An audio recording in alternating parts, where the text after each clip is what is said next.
Hey, what's up, guys? I'm not sure if you can hear me right now. Can you guys hear me? Aw, screw this. What the heck is YouTube doing? I think you guys can hear me. But I don't know, because OBS and YouTube duplicate stream key. What the heck does that mean? YouTube.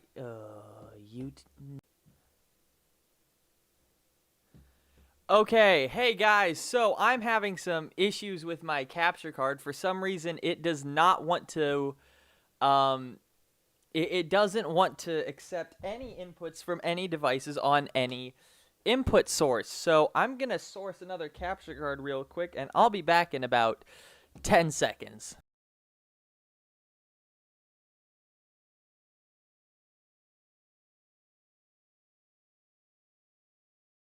Alright, I've got the other capture card. Alright, unplug the camera, plug in the capture card. Just plug this in.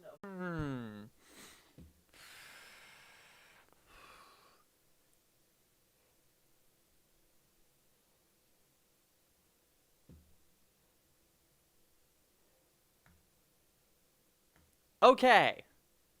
Okay. Wow, this looks like hot garbage. This is my room's normal lighting, by the way. I promise what the heck is going on? Yeah, no.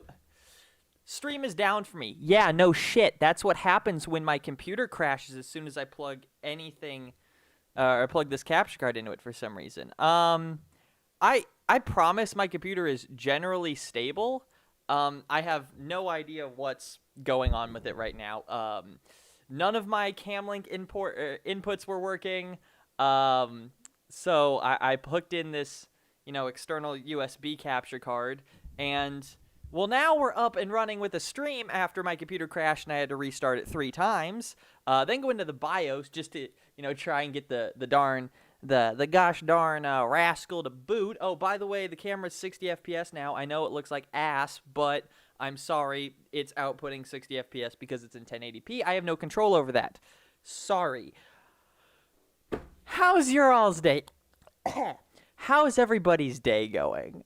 This is literally what the stream is. So, I know I said this was going to be the last stream in this location. I'm working on building a go away Stream Deck. It keeps prompting me to sign into my Google account every single time I restart my computer, and then I click go away and never come back because I hate you, and then it just keeps shut up. I will turn on lights in a minute.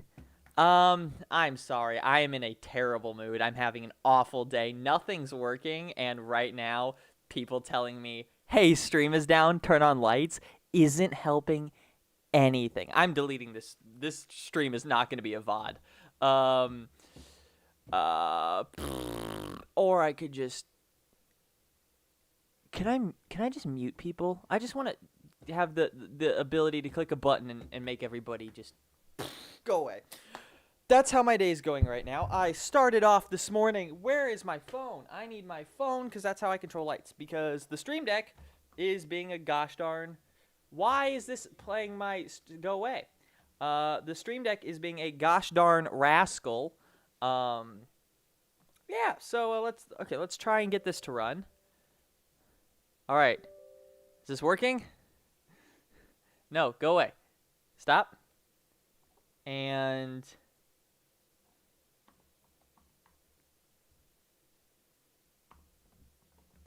I'm pushing the buttons. There we go. There we go. Now we got some lights. This is bright. Okay.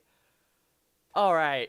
I'm sorry, guys. This is not what I want my channel to be known for, but it's kind of funny at the same time. Yeah, so I was doing dishes and then remembered, oh yeah, I'm streaming today because I can't stream on Tuesday because I'm doing a Ubiquity training session. And then I have my brother's birthday party. So a stream today is all I can really do. We got some updates. Update 1. I got the iPad Pro. I'm going to try and plug it into the stream and see if I can get that to work here real quick. I'm going to try one thing, and if that doesn't work, I'm giving up.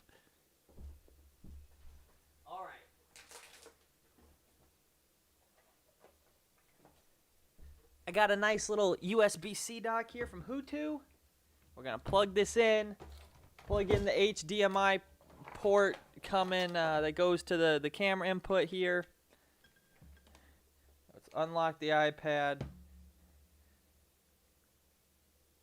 What is... Oh!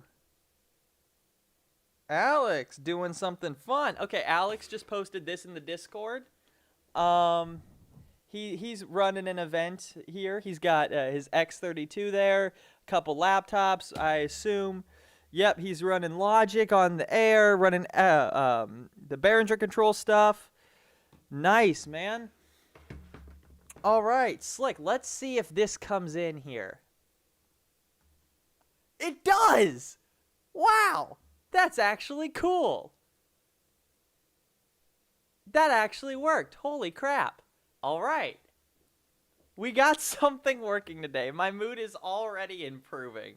This is going to be I'm not going to say this is going to be a great stream because we all know it's not. But, so as you can see, my closet is now empty except for my chair because it was in the way of me moving furniture. So I'm sitting on this crappy stool. Crappy stools for the win. I'm sorry to everybody that has to sit on crappy stools. I hate this. All right, so this morning I was working at church, as, you know, I normally do. And then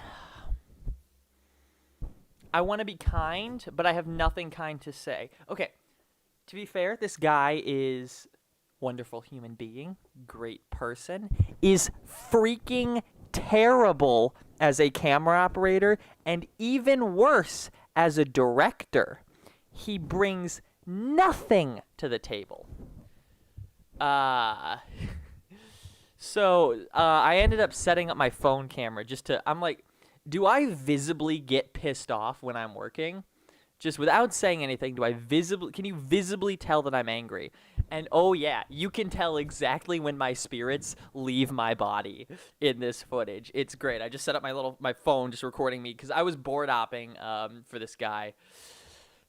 His shot choice. The song's tempo was about 80 BPM, and he's directing as if the song is like 140. Everything is going super fast, like, oh man, stop. And then my boss goes, now would be a great time to see the electric guitar. So what does he do? He makes me go to a wide shot of the electric guitar. Like, I'm sorry, the guitar player's like doing some sick grooves. I want to see. It was so freaking bad. And then whenever this guy runs roving camera, which is normally what he does. All right, so hang on. I got to demonstrate this. Oh, here. I'll use this projector because it has a top handle. So, you know, it's the big broadcast camera, so you got your handle up top and you got your side handle. You know, normally you'd have a hand on the lens, hand on the handle, you know, and then if you want to bring it down to the hip, well, this is what I always do. So, I tuck it in. I tuck it in nice and tight to my body. Boom. 3 points of contact. 1, 2, 3. This guy's out here running the camera like this, Mr. Shakes McGee all over the place. Oh, and he, like, will just straight up, like, will be live on a different camera, and he'll just, like, walk in front of, like, the people on stage who we have the cameras aimed at. And it's like, what are you doing with your life? Stop it, and just stop. Everything you do frustrates me. I'm not an easy person to anger. I've had working with terrible people today. Lots of unforeseen things with the move, and computer issues, as well as the stream that I forgot about. That one's on me. That one's on me, so I can't really get mad at myself about that. But I've had a lot going on today that's put me in a bad mood. So we're going to lift my spirits with this stream. We're going to have some fun. This is actually going to be the last stream in this current setup with my desk. I currently don't have the audio interface hooked up. I don't have the speakers. I don't have the... I even took down my big, like, 4-bay SD card reader. I love that thing. Yeah, so right now we just got camera and some monitors hooked up and then the USB mic. So I had to empty out my closet. We're going to be redoing the walls in there, fixing stuff up. Ain't this the old place? Yes. So we don't have the new place yet. The new place is going to be built whenever my parents can freaking finalize a plan. And then, all right, this is the other thing that pissed me off today. Okay, guys, we're going to get real here, and I'm going to tell you my life issues. So I'm really good at adapting to changes when they're changes that I have some form of control. I'm not a control freak. I am perfectly fine with somebody else taking the lead and me just following. But when I'm just following and I have absolutely no guidance or leadership whatsoever and I'm just completely left in the dark, just not knowing what's going on, that's when I have a problem with it. So the whole idea was back in January, it was proposed that we would, or back in December, it was proposed that we were going to move. Then we bought the land, started working on a floor plan and everything, and we had to redo all the walls in my room. So I moved out of my room into the guest bedroom. We redid all the walls. That's when I did the Unified Design Center video. It was a jank desk over in that corner of my room, and it was a mess. I recorded the audio with a shotgun microphone that sounded like garbage, so I had to do a lot of processing on that. But the idea was for us to be out of here, and have our house on the market, sold, again, interesting day for me, by March. Well, none of that happened. So now it's May, and then the idea was, all right, in 2 weeks we're going to start listing the house. So it's go time, everything. We're finishing up the closet, pulling everything out of the closet into my room. I took a lot of the stuff from my room downstairs. We made trips to my grandma's house. Our entire house is basically in my grandma's basement right now. So my closet's empty. I got to redo the walls. That's on my agenda for today after I'm done streaming here. But then, about a week ago, my dad threw out the idea of, hey, what about building a barn dominium? Except for instead of a barn, with living space on top, that's what a barn dominium is, it would be a 3-car garage. So you'd have a 2-car garage, 1-car garage, and then a stairway up in the center, like a door and stairway up to living space with 2 bedrooms, a living room, kitchen, everything. And that's where we would live on the property in the meantime, because my dad's like, yeah, this can go up in like 2 months. We'll be fine. It'll be great. Yeah, well then he said he found somebody to build it for us. Oh, but by the way, they can't build it until September. So we're thinking about selling our house in August, which I'm like, well then that's still easy. If they can't start building until September, why would we sell the house in August? None of this makes sense to me, so I'm just being pulled this way, that way. I am losing my goddamn mind. When have you ever heard me say that?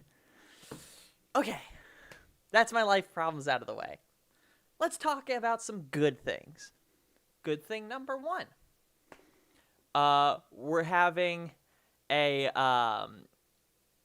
up at church, we're doing some fun stuff. We got some new toys there. One of those toys I'm going to borrow for an event, and seeing as I'm going to have it for a week because I'm no longer doing work during the week up there. I'm just kind of volunteering there on the weekends.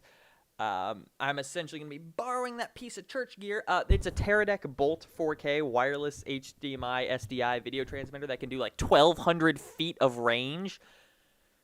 They're amazing. So we bought 3 of them.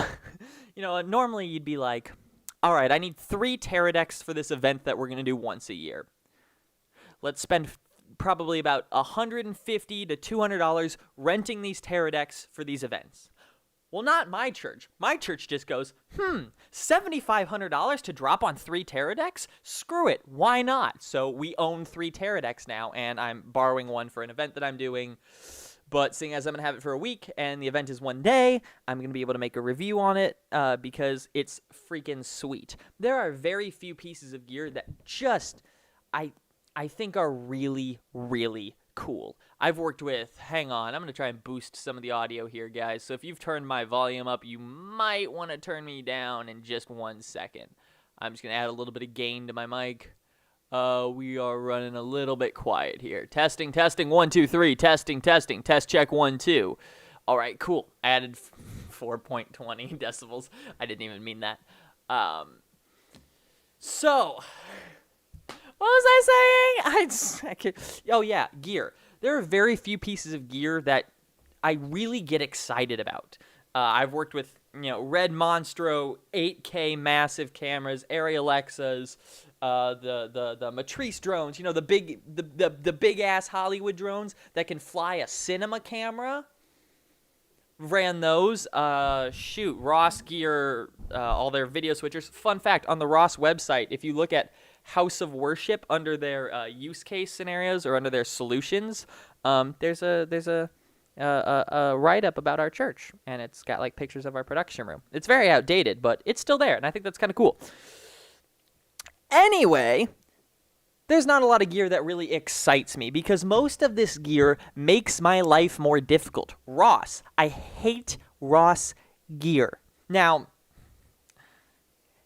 it's fantastic to use it once you've set it up. It's rock solid, super stable. You'll never have a problem with it. So I need to clarify. What I hate is the setup process and reconfiguration process for Ross Gear. Ross Gear uses their dashboard software. Super flexible, super customizable. You can write your own pages, have it interface with third-party gear. It's great, but it's really designed for a systems engineer. Like, you want to make changes on the fly? Good luck. You can, but it's not fun to do. Basically, to sum this all up, all of this high-end production gear that I'm exposed to just on a daily basis always makes my life harder. The Red cameras, the Alexas, this gear requires a number of people to operate. So it just complicates the process and makes things more difficult than I think they should be. Well, not that I think they should be, because there's a time and a place for things. But I really appreciate the simplicity of just being able to grab... Okay, all of my videos are in 4K on my channel. Well, most of them are. And a lot of them, I would say probably half of them, are filmed on...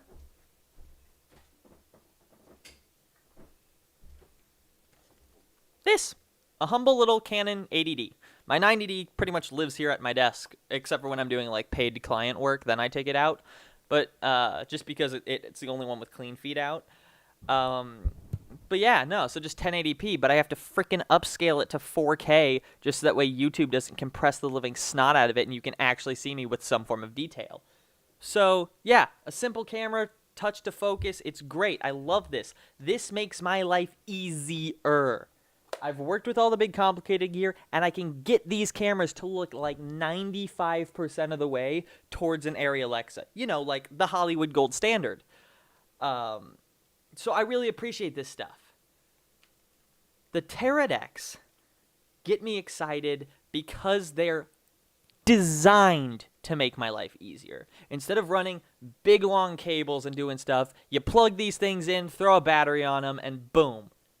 Wireless cable run for, like, uncompressed video. I don't even have the room in my room to spin around. Like, that's how cramped everything is. This sucks. I'm like butting up against this freaking storage drawer unit, which... I'm fixing this. Goodbye, door that connects to something I don't have anymore. Pick this... Oh, this is heavy. I forgot. I have all of my headphones and adapters and stuff in here. Great. Cool. Hi, I'm back.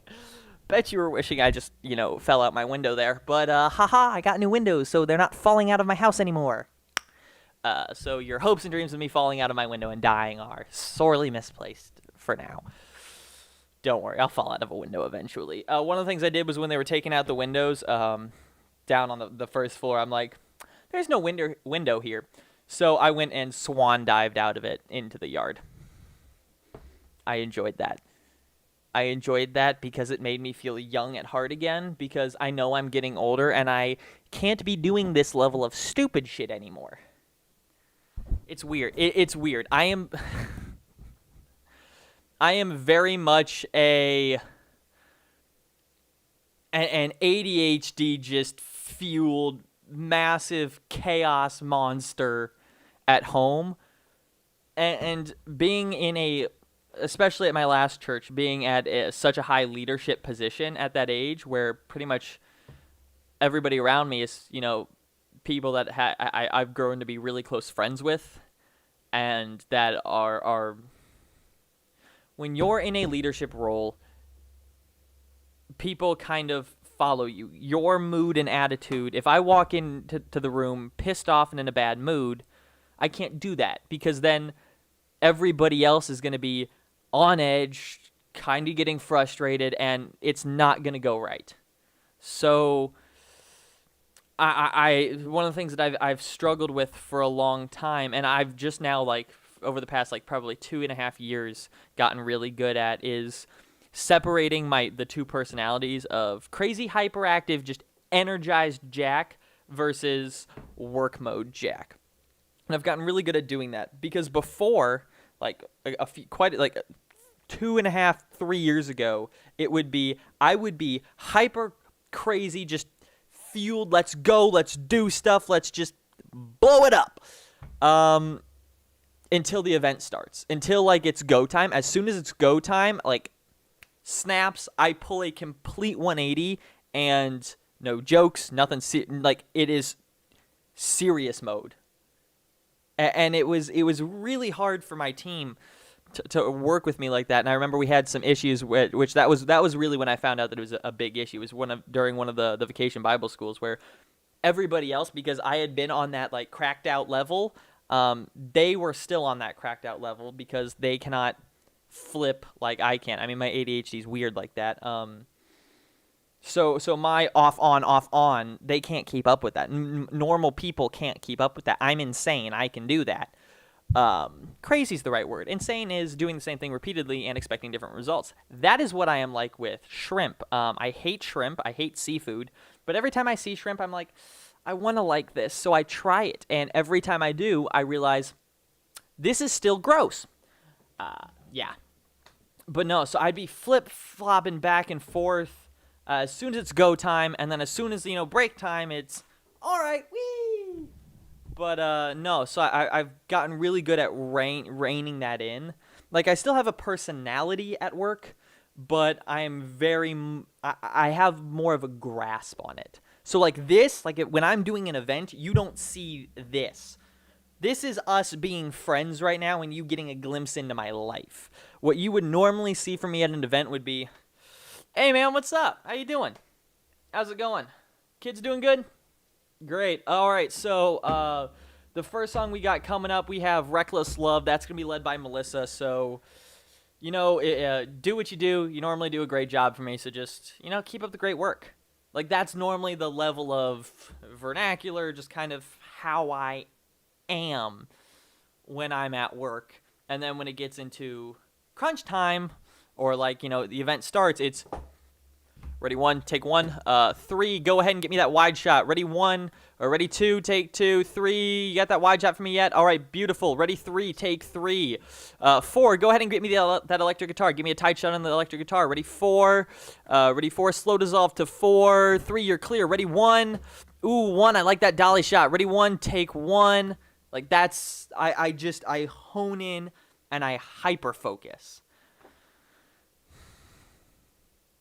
Yeah, my life is kind of chaotic.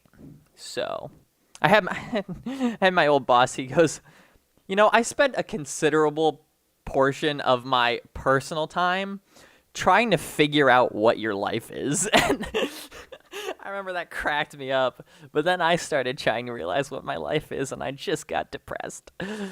All right, let's get to the chat. Ain't this the old place? Yes, we are still at the old place. I don't know where I'm going, but honestly, if this type of flip-flopping back and forth between my parents keeps up, I'm just going to move out and say screw you all. Not really. I love my parents, have a lot of respect for them. They're amazing human beings. Since you're used to a full unified setup, how would you feel if you had to switch to a consumer-grade mesh setup with wireless backhaul? That's what Mr. Evans wanted to do. The network installation I did with Mr. Evans, that's what he wanted to do. He's like, well, yeah, what if we just get some Google Wi-Fi? And I go, do you want it to be good, or do you want it to suck ass and you to call me back here in 3 months? And he goes, I want to do it good. or no, I'm sorry, there's an in-between step. He goes, would there be a cost difference between doing it now versus doing it once everything's built? And I go, yes, considerably, because I don't want to have to redo all of your drywall. And he goes, got it. All right, let's do it now. Yeah, no,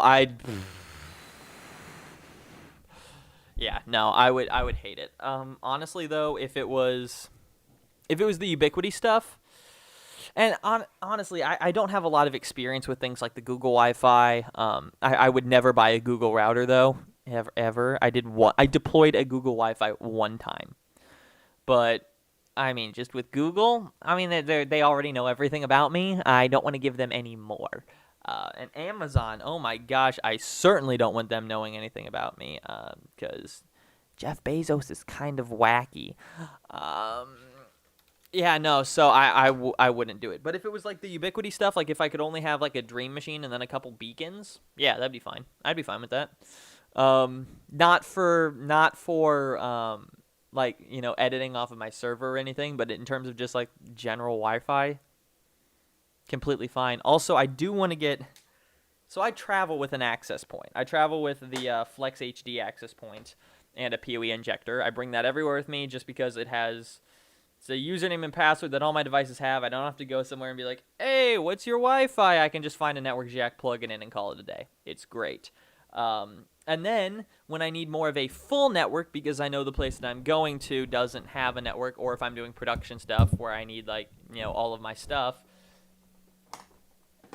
I take the network box with me. But the network box can't do VLANs. It can't do blah, blah, blah, blah, blah. It's limiting. It's great, but limiting with the equipment that I currently have. So what I want to do is rack mount a UDM or a UDM.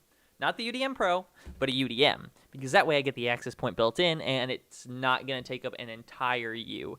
It would be on a 2U shelf with a couple other things. So, yeah, because then that gives me my unified controller, an access point, a managed switch, and I can do all my VLAN stuff, have my WAN ports and all that, blah, blah, blah, blah, blah, blah, boring stuff. Yeah, no, also, I don't have the big rack in my room anymore on the floor. I loaded up all of my loose network switches and stuff into that, and that's downstairs in the basement. Network switches get heavy when you get many of them in a single 6U rack and then try and carry it by yourself down 2 flights of stairs wearing socks on a really, really slippery base. I don't think you understand how slippery the floor in my basement is. Even without socks, you still feel like you're going to fall over. As soon as you get socks on, you have no traction whatsoever. Like it's that crappy, like super slick stuff that you like slot together. It's like supposed to look like wood, but it's so far from wood. We have hardwood downstairs on the first floor, and that stuff's fine. But yeah, no, not the basement floor. We have to have a rug in the VR area, just so that way you don't fall over or jump into the TV, or punch the TV like I did in VR. So my buddies came over, and they were playing VR, and we were all just talking and having a good time. And I let them play because it's like, you know, I have it in my basement. I can play it whenever I want. I just kind of wanted to, you know, socialize and engage with people. So at the end of the night, I go, all right, I just want one turn. So we're playing Pavlov, the VR shooter game, and I'm about to jump out and knife somebody. And so I go, hey, guys, check this out. And I jump and, like, fall into my TV, punching it with the controller. And I realized as soon as I heard it, I'm like, I knew exactly what I had done. And I say to Ethan, I go, hey, Ethan, how bad is it? And Ethan, I don't know what I had done, but somehow I turned off the TV. So he grabbed the remote, turns it on, and he goes, hey, Jack, keep in mind, I'm frozen this whole time, just like frozen, not moving. He goes, hey, man, I got some bad news for your wallet. And I'm like, damn it. But then I bought a new TV that night, and they helped me take it off the wall, and that was fun. And then my dad came downstairs. He goes, what? Or no, he came downstairs like the next day or 2 days later and like saw it and sent me a picture of it and texted it to me. He goes, I don't come into your space and wreck the joint, blah, blah, blah, blah. I don't come in and disassemble your computers. I go, you would if you broke it and we're replacing it. He goes, what did you do? And I go, I did an oopsie. He goes, that's not an answer. I go, I punched it in VR. I have a new TV on the way. What else do you want from me? He goes, this had transitioned into a phone call. And he's just, there was a moment of pause. He just goes, I don't really have anything else to say. You kind of did everything right if you got a new TV already on the way. And I'm like, yeah, cool. Can I get back to work? And he goes, all right, have a great day. This is also during VBS week, so it was fun. We had a lot. Kush says, did you check out the URC automation? I was looking at a little bit of that stuff. I think I'm going to go okay. In terms of permanent stuff, yes, I would like to actually work with you or somebody on doing some form of actual automation. Excuse me, because I hate smart home stuff because it's a bunch of apps to juggle. The smart home hubs suck. Everything that I've ever seen that's a consumer platform sucks. Even Control 4, I'm not a fan of because it doesn't allow me to easily add new stuff like OpenHab. I can't easily add new stuff in. I can't get a new smart home plug and then just click a button and there it is. Like, I want the best of both worlds. I want like the control and flexibility of the enterprise with ease of setup and use. Like, I essentially want a Ubiquiti network, but for home automation. But okay. So you guys know we got to come in close here for this. Hey guys. So you know how in movies, there'll be a guy and he'll have, hang on, let me get the laundry basket iPad. There'll be a bad guy and he'll just be like, bloop, bloop, bloop, bloop, bloop, bloop, bloop, bloop, bloop, bloop, bloop, bloop. And like drones will take off and like go after somebody. Yeah, I'm making that. It's a bodged solution. It's going to suck and not be permanent at all. But I want to do it because I want that to be real, because I want to feel like a freaking Bond villain.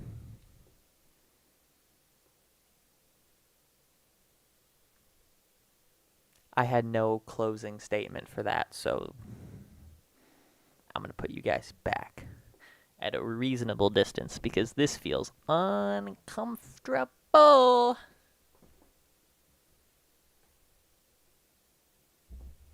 Yeah, I have to like get up to mess with my camera. I know. I hate that. I want to get an actual zoom control solution. Hell! Whatever. All right. Let's seeing as I have no more questions, let's jump into the iPad Pro. Yes, I know my screen protector is bubbly. No, these are not particles under the display. It's excess moisture that I need to work out. Fun fact, the greatest way to install a screen protector and make sure you never get bubbles and get a perfect screen protector installation every time, go into your bathroom, turn on the shower, steam up the joint, like close the door and everything, take the wrap or old screen protector off of your device upside down. The reason you steam up the place is any excess like particles in the air will like get brought down to the ground. So you take the screen protector off upside down. I had already unwrapped the iPad, but I wiped it off upside down and everything. And then set it down, get a nice layer of steam on it, take out your screen protector, and then lay it down and get it just right. And the great thing is, because you got a nice layer of steam on your screen, you mess up the installation, you can just peel it right back off and then just readjust it and put it back down. And then over the next couple days, the bubbles will work themselves out of the screen protector, no problem. So that's the key to getting a perfect screen protector application every time. Are there less jank ways to do it, like having actual talent when it comes to installing screen protectors? Yes, but I don't install hundreds of them on a daily basis, so I use the jank way, and the jank way works. URC has a high cost. Then screw that. I'm cheap as hell. Why do you think I have so much money? It's because I don't spend it. All right. But okay, for real.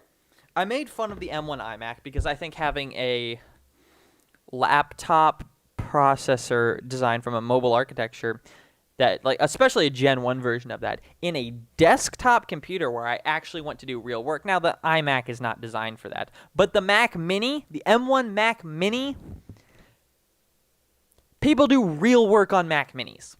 Like, I know a lot of people that use Mac Minis as their desktops. I know a lot of actual production houses that run Mac Minis. I know them that I've seen them in racks. Up at church, we have like 5 or 6 Mac Minis, along with a couple iMacs. And that's why I was so pissed off about M1 only supporting 2 displays, because I either get 2 output displays and no control display, or a control display and only 1 output. And then I have to resort to using chroma keying instead of alpha keying, which is vastly superior in every conceivable way. So yeah, seeing M1 make its way into desktops, it's too limiting. But then, when they go and stick a roided out, laptop mobile processor in a freaking iPad, well, then I'm all on board. Because this is not designed for, it's like, what's a computer? I don't know what the computer is because I'm just a stupid girl in my backyard. What's a computer? No, but like, for real, it's an iPad. You're not editing a Hollywood film on there. You're not doing a bunch of VFX stuff. No, so for me, the idea of putting an M1 in an iPad is sick. And this thing is amazing. I think MKBHD's video title was spot on, where he called it the ultimate spec bump, because that's what it is. And oh my gosh, I freaking love it. I can literally open up apps. Hang on, let's go back to a really early app. What do I have? What's the first app that I have open? Clear. Already open and ready for me to use. And like, this was, gestures work. This was all the way back here. And it worked. Like, I never have things drop out of RAM. I have widgets that just don't work, like that weather widget that's just not showing you anything right now, because sick. Oh, I tapped it, and now it's showing me Wildwood 87 degrees. Thank you very much for that. What do we got? It's really fast, but not the most rapid fast. It's consumer grade M1 chip. Yeah, I mean, that's really what it is, which is kind of sad. I want Apple to do something cool. Like, to me, this is cool. This is cool. This is a device. I mean, touch input first and foremost. You got Face ID, although it should be up here, because I don't know anybody that uses an iPad like this. If you actually use an iPad like this, give me one good reason. So like, my hand is always covering it. Like, if I lock it and then turn it on, it's like, camera covered. And I'm like, shut up. So I have to like move my hand, and it's really annoying. So my pickup thing is pick it up, turn it on, move my hand, swipe to unlock, and then come back here. Which, it's just like, I don't like that. But other than that, once you get a like actually like sturdy case, because these things like bend like crazy, it's even worse than the iPhone 6. And like, I actually had an iPhone 6, so I can tell you that it was bad. So this thing is freaking cool. The multitasking is, I wish YouTube supported, the YouTube app supported picture-in-picture on the iPad, like if you have like premium or whatever. Also, Amazon. The tablet version of the Amazon app essentially brings you to the Amazon like website, I guess. It's not like the phone app where it gives you like a customized UI or whatever. No, it's basically like just kind of a web applet. It doesn't have a share button. I cannot get a link to a product out of the iPad app. So this Amazon app on my home screen, hang on, let me dim the display here so that way you guys can actually see it. I can plug it in. I can plug it in. I forgot about that.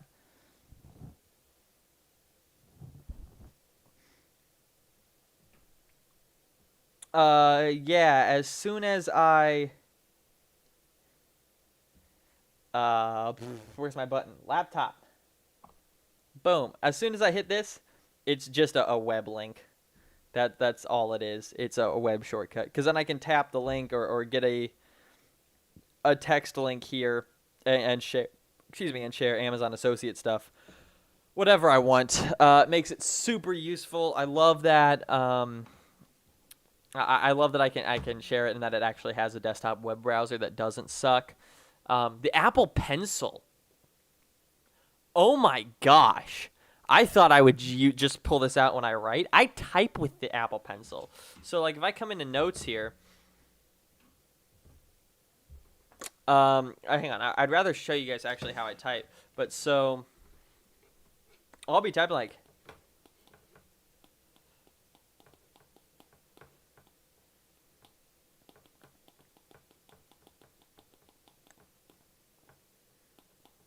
I will literally be going back and forth and I just typed something what I typed the second part of that where I stopped kind of looking at it.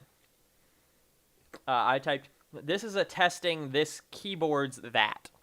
And that is exactly what I meant to type, but it was just stupid what I wanted to type. Yeah, no, so this thing's awesome. Love the Apple Pencil. It's also, this case doesn't just kind of allow it to pop out. You have to it's got a cutout here. So you you slot the Apple Pencil in, and then you gotta push it out with your fingers. Okay, disconnect because you're rubbing around and being stupid. You have to push it out and pull it out. But I ended up using that as a fidget toy.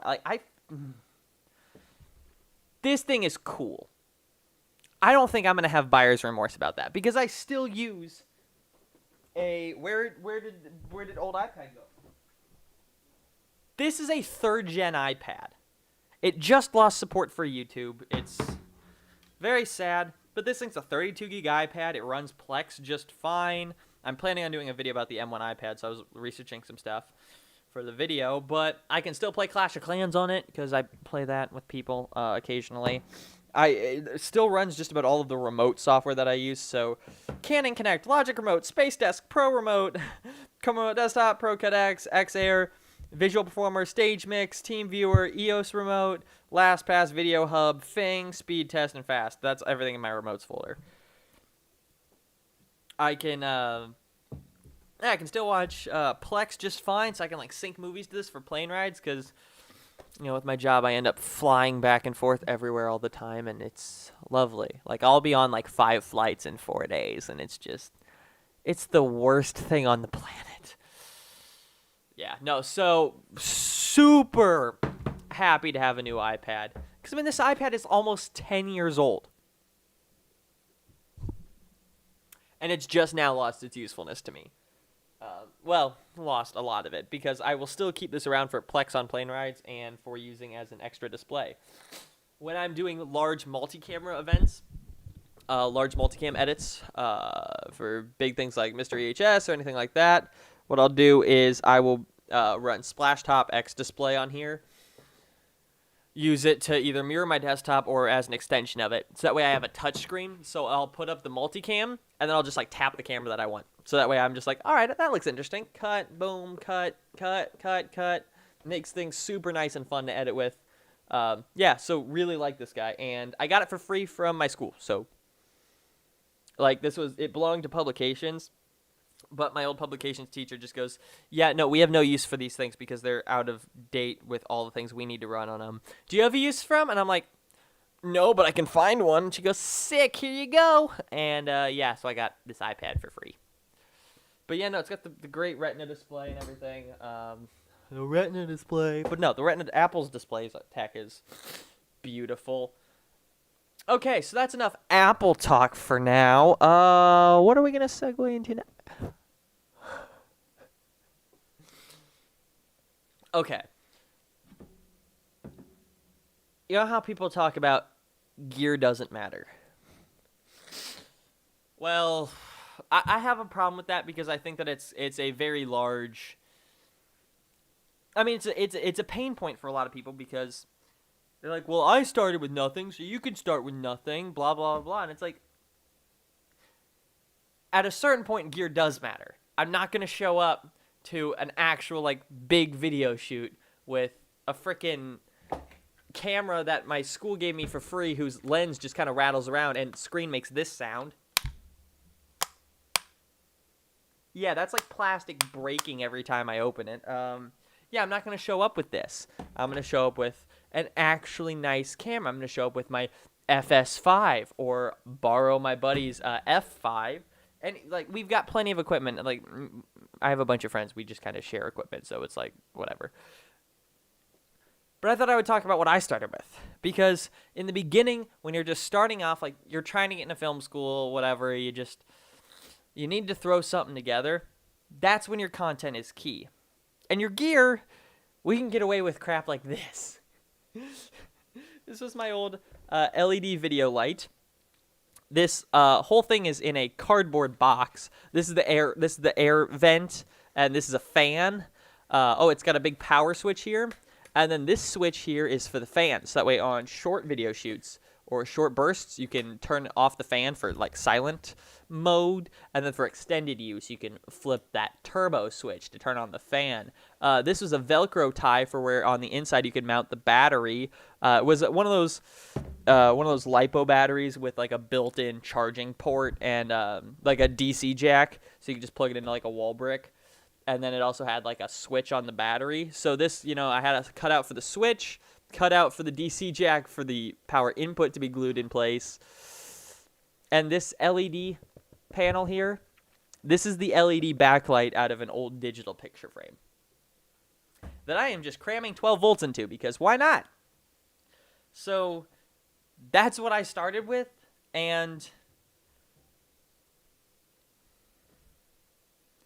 I was about to say, and this is where I am now, but this stream is not the level of quality that I normally put out. This is where my life gets really depressing. All right. All right, cool. I'm going to hop into Discord. Oh yeah, I was going to share a link to Discord, but then my computer crashed. So let me copy the link again here. And the MTS official Discord announcements. Boop-de-doop. Wait, we can share my screen. What did I do? That button. Cool, got it. Wait, what? Oh, main camera works now. Oh, that's sick. At everyone. Streaming about nothing useful. Nothing useful. There we go. Send now. Boom. Welcome to my Discord, ladies and gentlemen. I kind of like the full screen. I'm going back to that. Yeah, just in case there's anybody that's not in here. Oh, why is Logitech telling me that I can change my RGB lighting on my mouse, which doesn't have RGB lighting, by the way. I use a G602, based off of Discord. Who cares? Manufacturers, companies, people, anybody, piss off with RGB. It sucks. I am a firm believer in the fact that a computer should be a silent black box that sits on the floor and does its job. Let the technology get out of my way so I can do my job. That's it. That's it. If I have to think about the technology, you're doing it wrong. That's if I have to. Now, we're all nerds here, I believe, so we like to think about the technology. We like to do some fun stuff with that, but no, when I have to think about the technology in order to... All right, what computer am I going to use to write an email? Because I like to write out my emails in like Pages or Google Docs or something before I send them, just that way I can, get my formatting, everything, blah, blah, blah, blah, and then I copy-paste. I used to have a mechanical keyboard at my desk. It was the Strafe RGB. Loved that keyboard. That keyboard is fantastic. I did a lot of programming and some really cool custom stuff with the lighting in a way that wasn't just, rainbow puke, because rainbow puke is rainbow puke, and you should feel bad if you like that. I'm just kidding. Like what you want. I don't care. But I don't lift my fingers when I type. I just kind of glide around the keyboard. So a tall mechanical keyboard, I can't type to save my life on that. I would end up writing everything on my laptop and like emailing it to myself to then copy paste into something on my desktop. It was annoying and a pain in the butt. So well, the technology was in my way, so I got it out of my way, and now I'm not using a fancy mechanical keyboard. I'm running a beefed out, pretty roided out rig with 1440p, 144 hertz monitors and stuff, and a basic bitch tier Dell keyboard. Why? Because the keys are low profile and I can type pretty fast on it. Yeah, no, so the technology needs to get out of my way. If I have to think about it and it's causing me frustrations, I don't care. You're no longer cool. You're no longer fun. Go away. That was something that I really had to learn was, yes, I can do this. Yes, I can do that.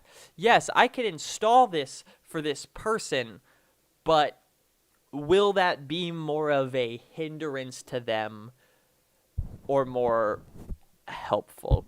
It's one of the things that I was struggling with. I made a video on the channel a while back about like actually building out a studio space in my basement. And I never ended up doing anything with it. Like, I built it for that video, and then, like, I went to use it for something, and I'm like, this sucks. This is inefficient, ineffective, and I can't work freely here. And I tore it all down. Building a music setup space downstairs in the basement, a dedicated place for me to do all my music stuff with the soundboard, monitors, and everything. I really like doing audio production on my laptop. Just being able to fly everywhere with the trackpad. I love the Apple trackpad for...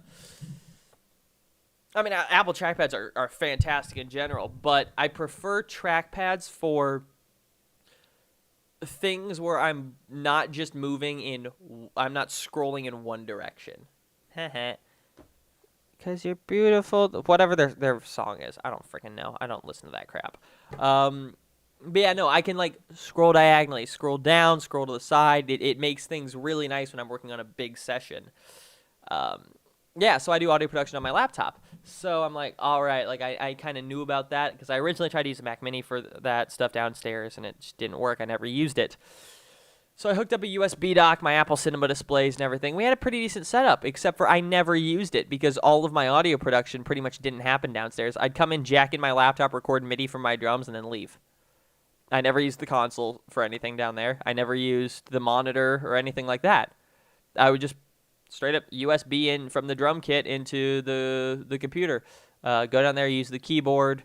I'd grab my interface from upstairs. Instead of running the guitars through the amps and then the consoles and everything, I would literally just grab my audio interface from up here, take it downstairs with me, or bring my guitar up here, essentially jack it all into my laptop, and then use software pedal boards.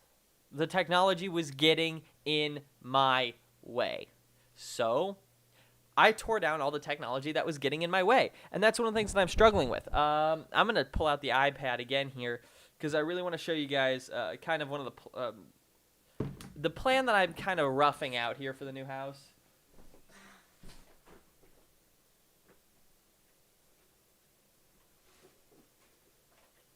Where did I put it? Sorry, instead of using this bulky USB dock, I'm just going to use a USB-C HDMI adapter. See, this is where USB-C makes sense. On a tablet, where conceivably I don't want it to be thick. I don't want it to be so thick that it has all the ports on it. I want it to be sleek and slim because I'm very rarely plugging stuff into it. My laptop, and especially a desktop, should be able to have regular things plugged into them without stupid dongles. So for this, I fully accept it.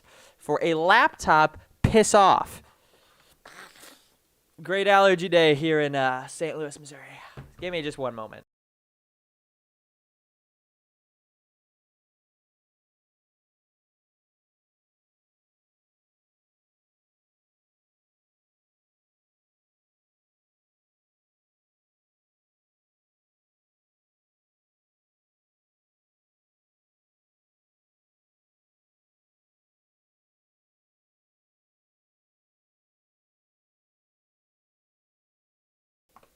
Blew my nose and popped a Zyrtec.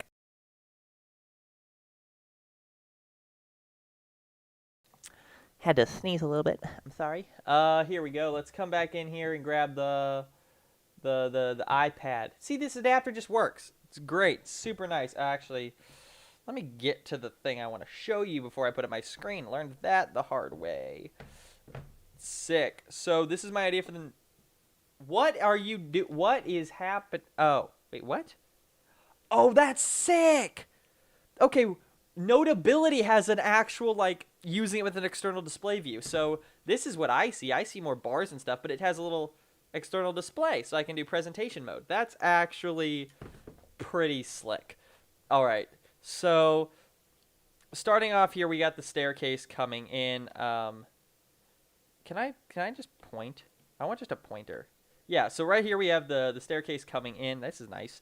Then I'm going to have kind of a media space with the TV here and the couch. And then this is also going to be the VR space here. And then moving over, we're going to have the storage section of the basement. Hang on, this is the overview. I should let you know that. This is going to be storage space. We're going to have the rack stuff kind of over here in the corner, because this area right here is going to be my piping, my conduit for getting all the cables upstairs. And then we're also going to have cables going out and then dispersing off to either side. I was thinking about doing cable raceways up in the ceiling, but I probably won't do that. I'll probably just use J-hangers because I really like working with J-hangers. They're super easy. This is going to be extra storage space for, like, tech stuff, like pretty not like my storage stuff, but you know, storage for products that I'm using to, like, make videos, things like that, and then also for, like, you know, camera gear. This is gonna be like the AC unit, and yes, I know this beam is here, and normally you would just put the edge of this wall at this beam, but I don't want to do that. I actually want to utilize these beams for some really cool upcoming ideas that I have. Then moving all the way over. Actually, no. Let's go back here. So you have the what did I do? I broke it.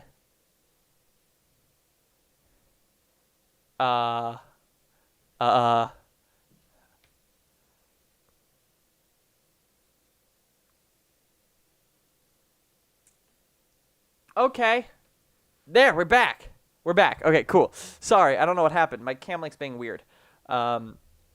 So moving through here, I have under the staircase, I'm going to have a mini rack for stage stuff. Yeah, I'm going to build a virtual stage. This I know I want to do. I've wanted this for so long. The way I will know that I'm...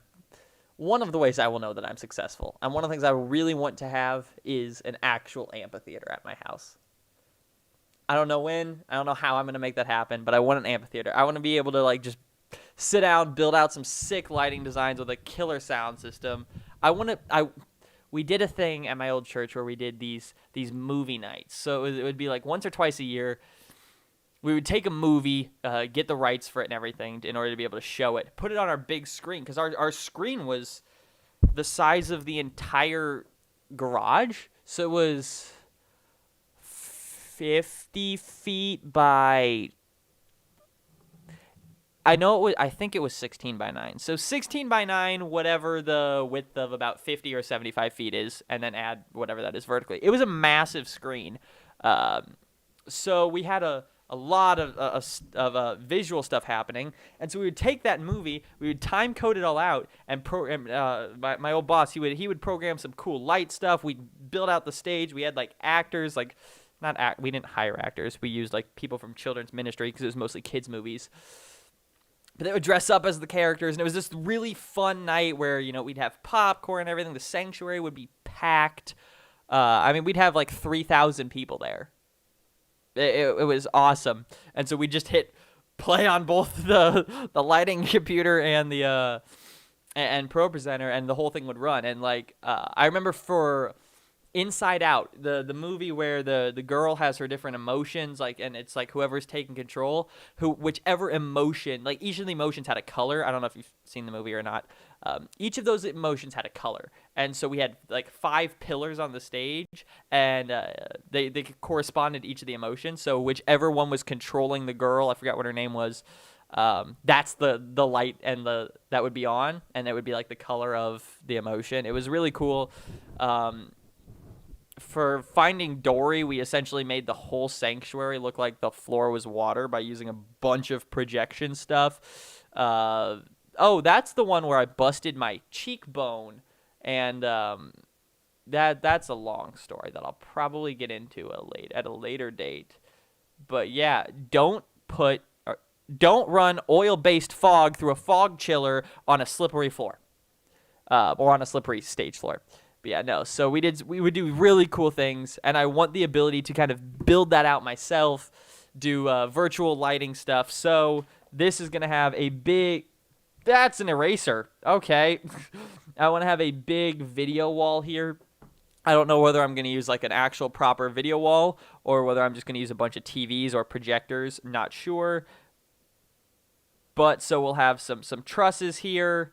That'll hold some lights here. Again, dang it! What the heck? We'll have. Oh, I'm double tapping the pencil. That's what's happening. Yeah. So we'll have video wall. Go away. Video wall here. Trusses here. Flying speaker arrays here. There'll probably be about 10 or 15 feet of distance between us, and then this will be like front of house. So that'll be console.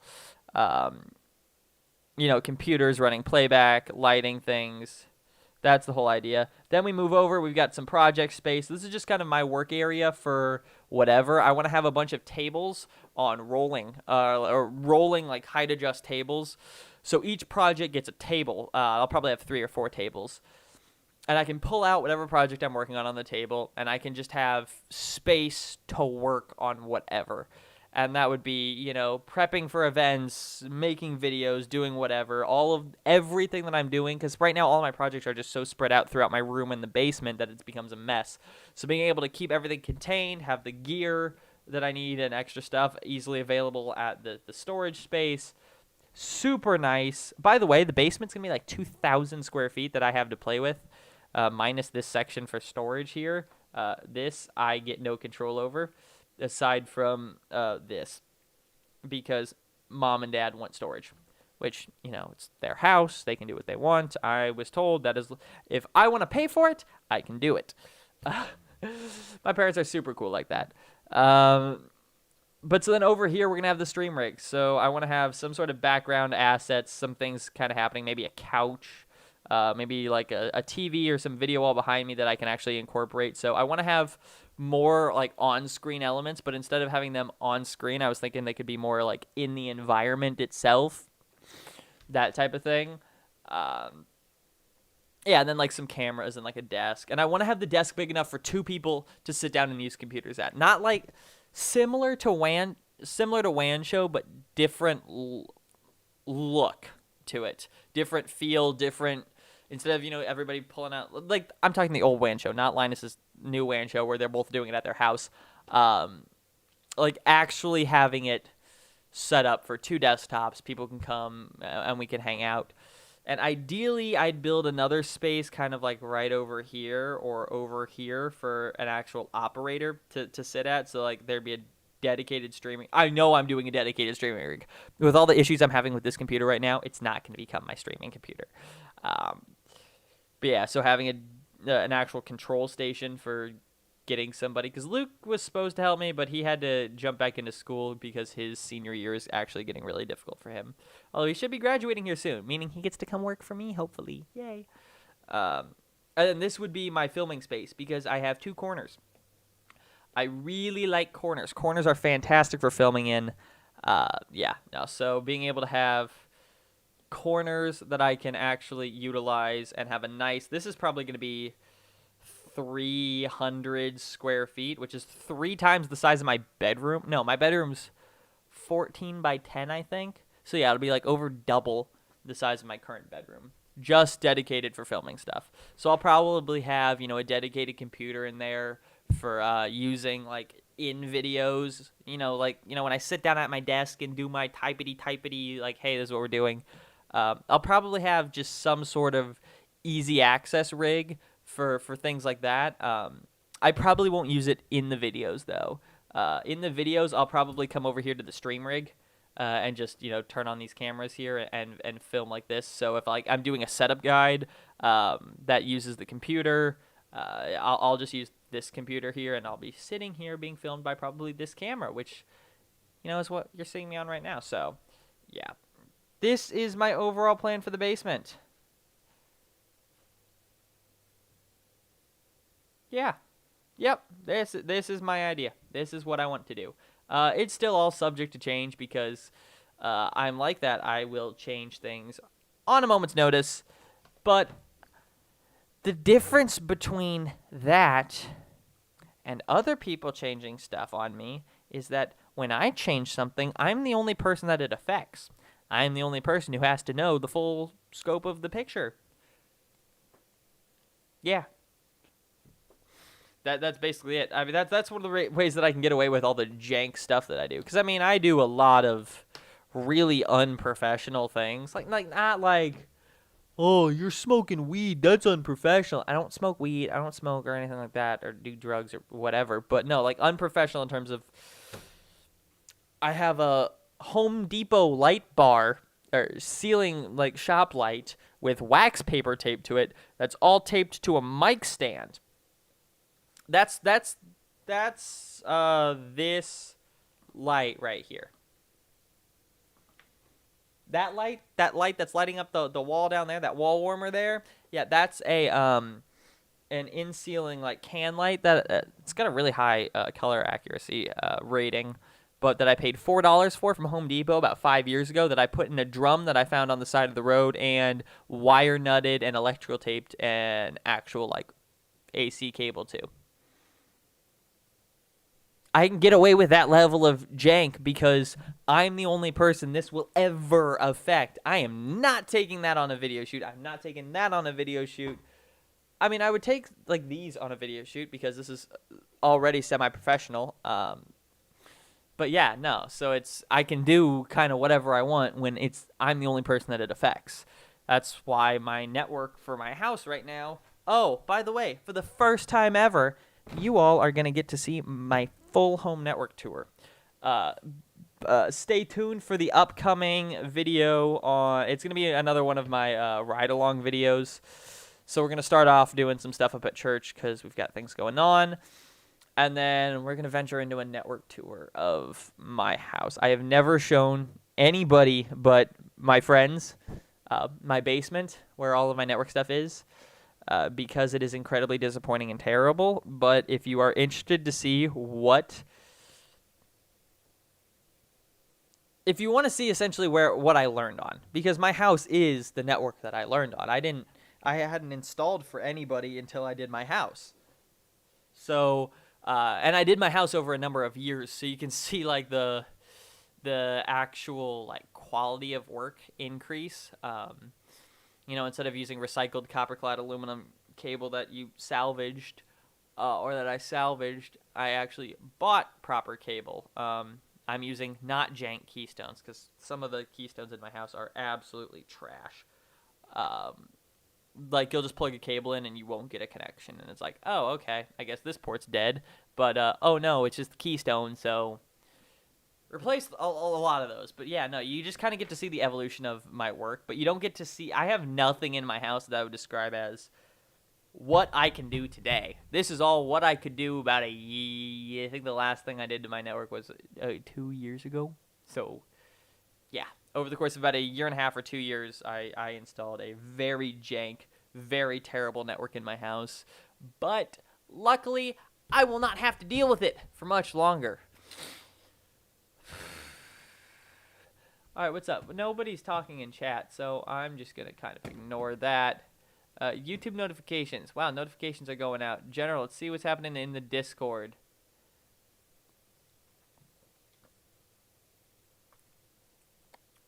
Diamond says he can't make it today. Diamond, I don't forgive you. One of the bots. Oh, hi, Daniel. One of the bots posted this picture of a cat. I don't know why the bot posted a picture of a cat. But we got that. Oh, new thing in the Discord, tech deals. I'm posting cool things that I find on Amazon or things that are like actually on sale. So, number one, this this Asus, this Asus ProArt 1440p like color accurate monitor for $300. This is 1440p. I think it's 75 hertz. I could be wrong. I probably am. But yeah, no, I'm probably gonna get quite a few of these for the new house. Oh, you can see some beautiful political merchandise over here that I was gonna get as a very funny gift for a family member. Yeah, this would be funny. This would be me giving this to who I plan on giving it to is gonna be. There's no way I can make it a video on the channel, but maybe as a second channel video over on Jack's Projects, that's gonna be freaking hilarious. Yeah, every now and then it's fun to poke the bear, so. What's up, Daniel? How's it going, man?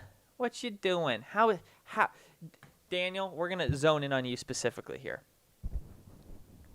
How is your day going? Are you doing well? I'm genuinely concerned for your well-being because I think you're a nice, great guy. I've never met you, but you seem like a nice guy. Daniel, it seems like a cool name. New guy, Dan Zapata. He did stuff for the Property Brothers. He's done a lot of cool video stuff. But like your name reminds me of him, and therefore I now care about you, and we're homies. So we're linked on that mental level. So how you doing, man? That shit got weird real quick. I apologize. No, I don't. That's my channel.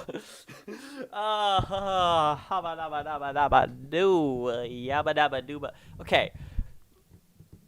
I'll just shake it off and go yabba dabba doo. I'm a donut, and I don't know why I add the I'm a donut because I don't think anywhere in Flintstones did anybody ever say I'm a donut.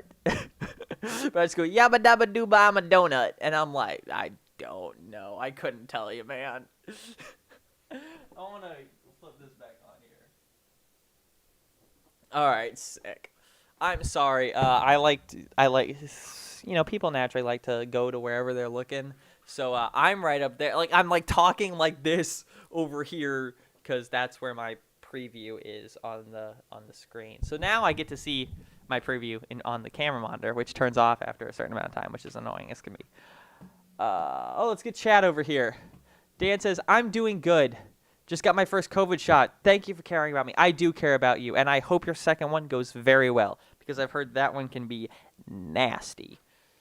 Yeah, my cousin got it, and it just knocked her out. Like, she couldn't do absolutely anything. She's just like,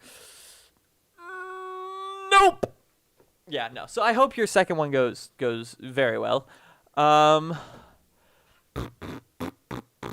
Who else do I want to solo out? Sick. Kush, you still in the chat?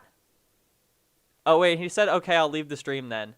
Maybe he left the stream. I hope he didn't leave the stream, because I don't actually dislike him. I was just kind of angry earlier, but now we're all good, so what's up? Oh, Cody, are you in the stream?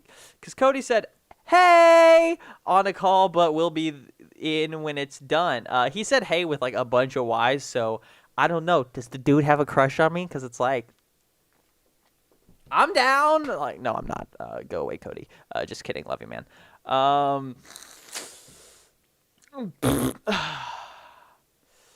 At the moment, working on trying to create a PowerShell onboarding script. What do you mean by onboarding? Please tell me. I want to know more.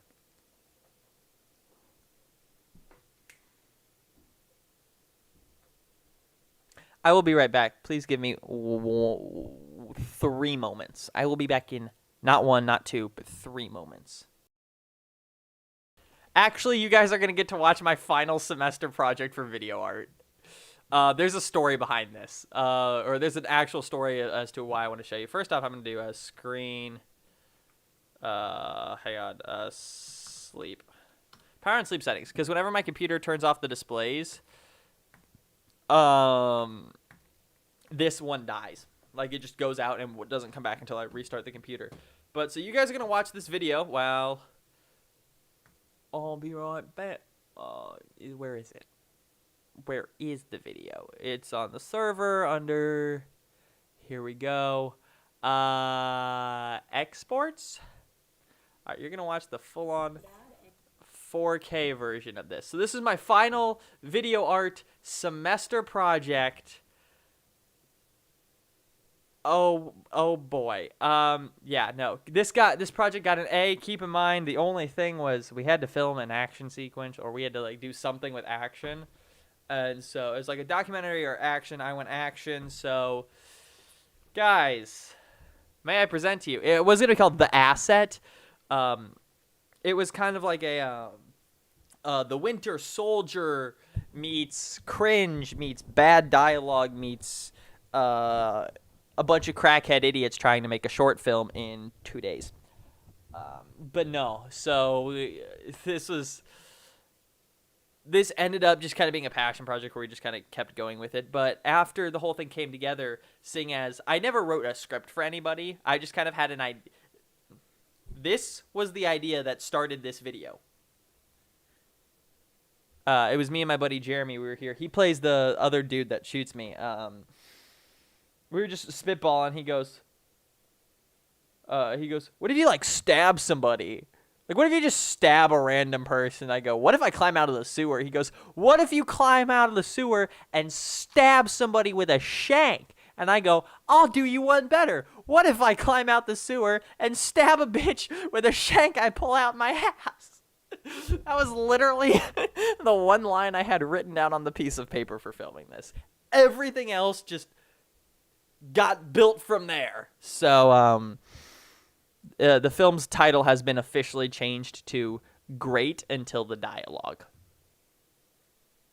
Oh, hang on, real quick. When new employees get hired on, the script will create its AD user account and add the correct groups and then move them to the correct OU, or organizational unit. Yeah, that makes sense. Will mini LED monitors finally fix the IPS colors like look gray and light bleeding? Hopefully that's the idea. OLED does that currently, but OLED just isn't as, I guess, durable. You know, like not like physically durable, but in terms of like wear and tear on the actual monitor itself, in terms of the screen panel. This is not mini LED. I got the 11-inch one, just because I'm a compact human. This is a door frame. You can kind of see the top. That clip is the top of the door frame. So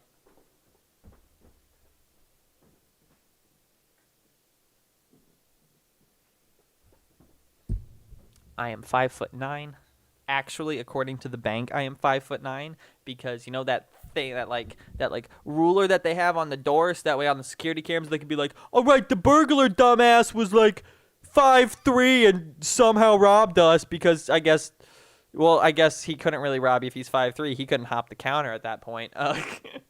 But no, so every time I go to the bank, I measure myself like I'm still 6 again, because it's one of those few things I'm doing to hold on to my youth. All right. I say that like I'm old. I'm not old. I'm 19. I'm going to be 20 this year. And with that note, here is the final version of the film, Great Until the Dialogue. Oh, dang it. VLC, I was doing something dramatic. Bad, and could it possibly give you frostbite if you're out for too long? Those temperatures could be continuing to drop throughout the rest of the night as well. Up next, we have our situation on traffic. At the moment, everything is looking very clear on the surrounding roads, so you shouldn't have any trouble with getting to where you're going tonight on time. Our final topic tonight is a message from the state prison. Unfortunately, there is a very dangerous criminal who has broken out, known as TA1. If you know where this man is or any information about what he has been doing since his breakout, please contact the prison immediately. Thank you all for your help. Good night. Is this supposed to be an office? I commissioned this 2 years ago. What is this? I don't even have a chair. That's what the ladder's for. Motherfucker!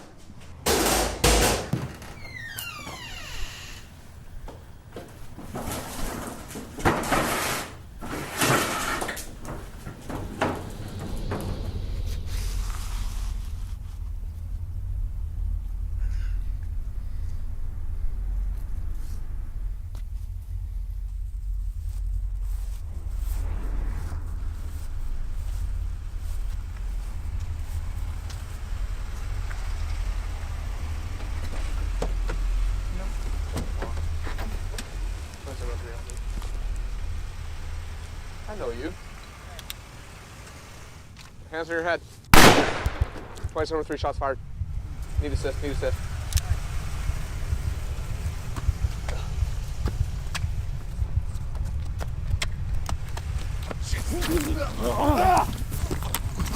Get in the house! Get back here.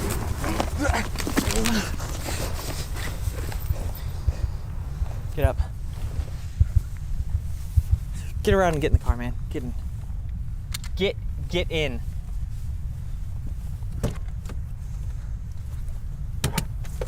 God.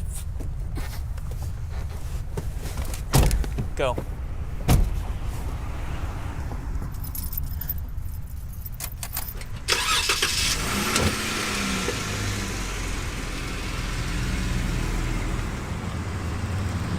Have you heard anything from the Special Squadrons? No, sir. Have you heard anything from Yellow Squadron?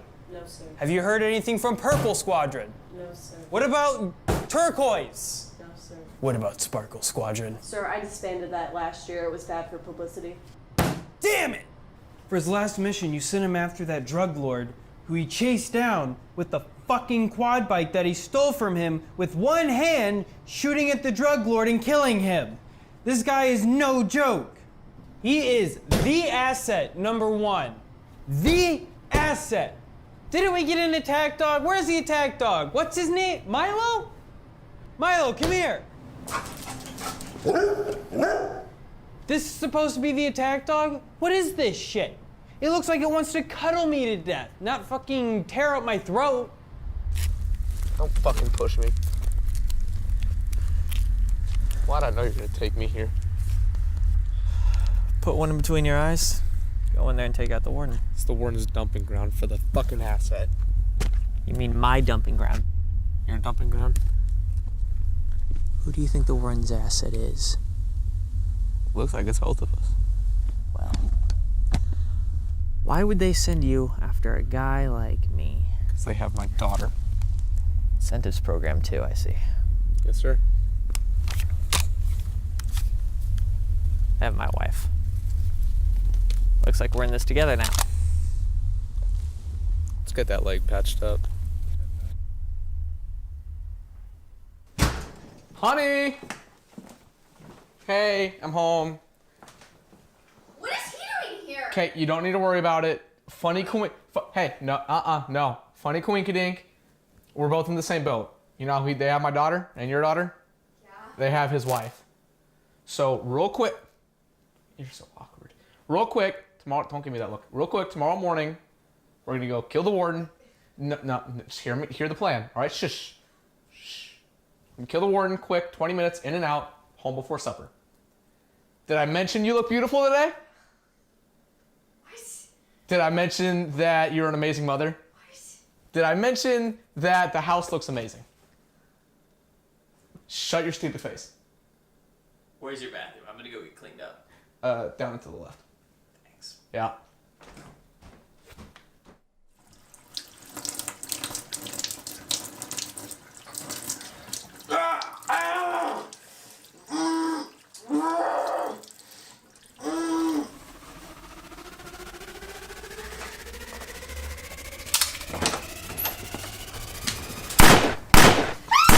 Have we heard anything from Agent Peters? Unfortunately, his vitals went down last night. Speculation is possible termination. Fuck.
Sir, we have confirmations that Agent Peters has been terminated. At the moment, we're unsure of the others. However, we do know that you're the next target.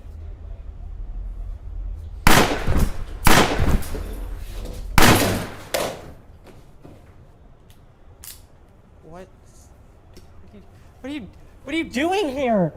What are you doing?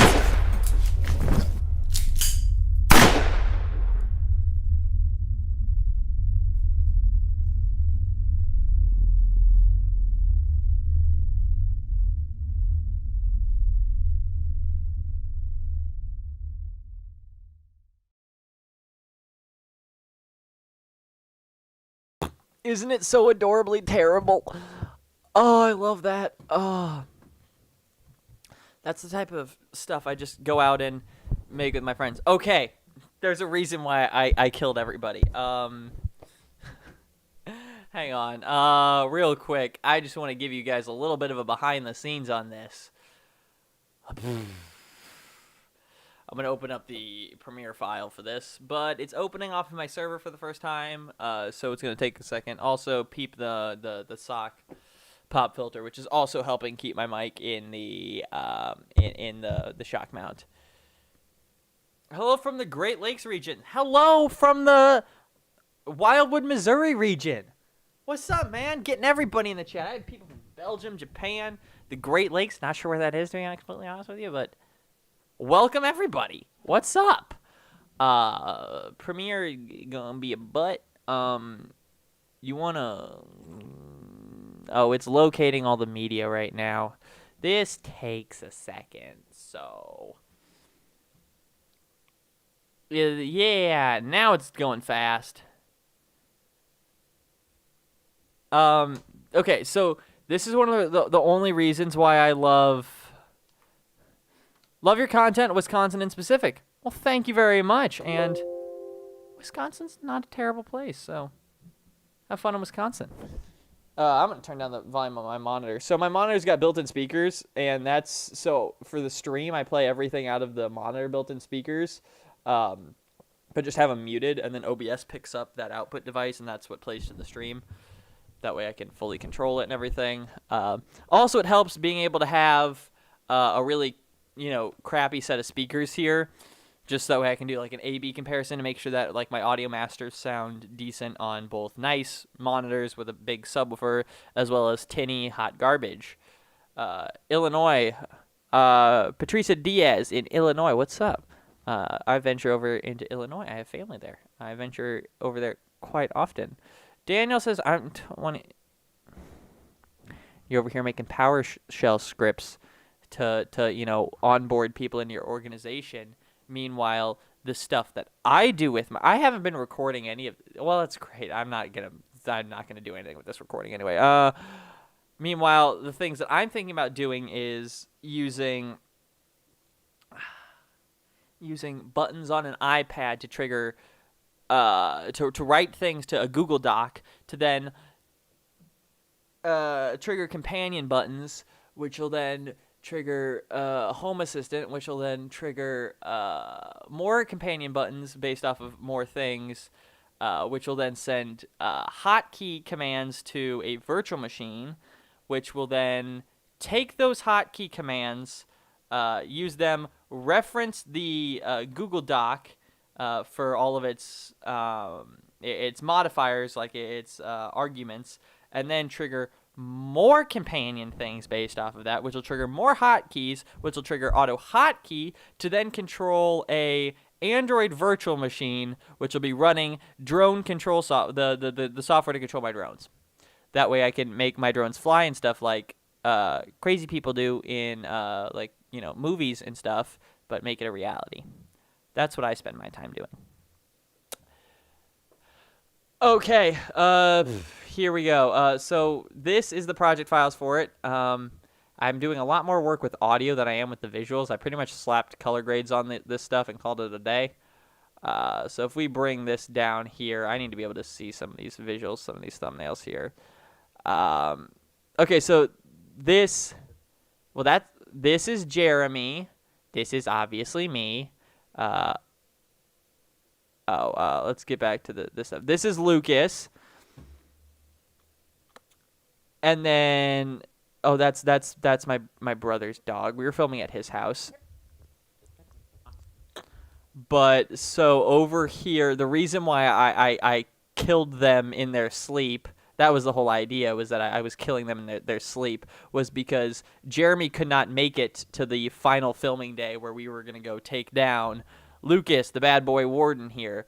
So because Jeremy couldn't make it, I needed a way to write him out. So I'm like, screw it, let's just kill him. I guess I'm a psychopathic murderer already. Why not? Yeah, so we did that. Also, I can't really see any of my visual stuff here. Let me, no, Windows, go away. No.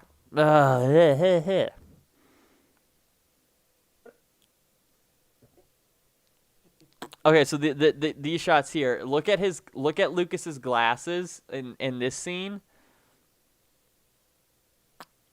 And now let's get a better front view of them. The glasses are different. So we filmed this part of the video. It just kind of faded to black here. And then this is a new day. We came back a few days later to film this bit because so this video acted as two projects. One was my last assignment, and then for the final project we had to essentially kind of redo something based off of class feedback. And so the feedback that I got on this project was that they didn't understand who I was, that I was an assassin or anything. And so I'm like, all right, we can do a pickup shot here with the warden. So we went out. We were filming stuff with the dirt bikes and the four-wheelers at the field of our new property that morning. So I'm like, all right, we'll just throw this together here real quick. We'll film this little bit. My aunt's the one filming on my phone. And then I just threw together an After Effects composition that was the same size as the tablet screen. And that's my old Nexus 9, and then rendered that out, and he's just watching that. And he's reacting to nobody. He's talking to nobody right now. So Keely, who's one of my best friends, and Lucas's girlfriend, she's the female in all of this, she did not come for this bit. So, yeah. So he's reacting to nobody. He's doing a great job of it. And then we're like, we can't get the dog to leave us alone, so let's just add him in there. So yeah, that's what we did. Oh, this is why I like Premiere so much better than this is why specifically this and audio track mixers here. I can apply effects to the audio tracks individually. This is where I'm bussing all of the voice stuff. So all of the lavalier mics go to Jeremy's dialogue channels, my dialogue channels. And then those are down here where I'm processing them as a group instead of having to apply effects to each individual clip, because this makes sense. I hate the way Final Cut does it where it's clip-based instead of track-based. And then here I'm using a bunch of adjustment layers to do all my color grades. So you turn off this is doing the crop, and then this is doing all the color. So boop and crop. And for the car scene where we grab the car and take that out. Where does that happen? That happens over here. So we're doing some fun stuff here with colors. I have one adjustment layer correcting just some of the color temperature inside. It's just bringing the temperature way down because I filmed with the wrong white balance. Is that why I did it? Yeah. So that's what it looked like. So we're controlling the color, and then because we did this as a one take, when we go outside, I'm fading on another adjustment layer, which is warming the shot up, and that's how you can kind of see it here. So what do you have to render right now? Literally tell me one thing you have to render. I hate you, and you're stupid. Go away. But yeah, so you can see the color kind of shift there, and that's why I really like Adobe Premiere, because I don't have to color each thing individually. And the last thing that I really like is about Premiere, and the only reason why I still subscribe to the Adobe Suite, that and Photoshop and blah blah blah. That's the only software subscription that I have. Period. That is not a physical thing or a service that I am subscribing to, because I hate subscriptions. So when it's something like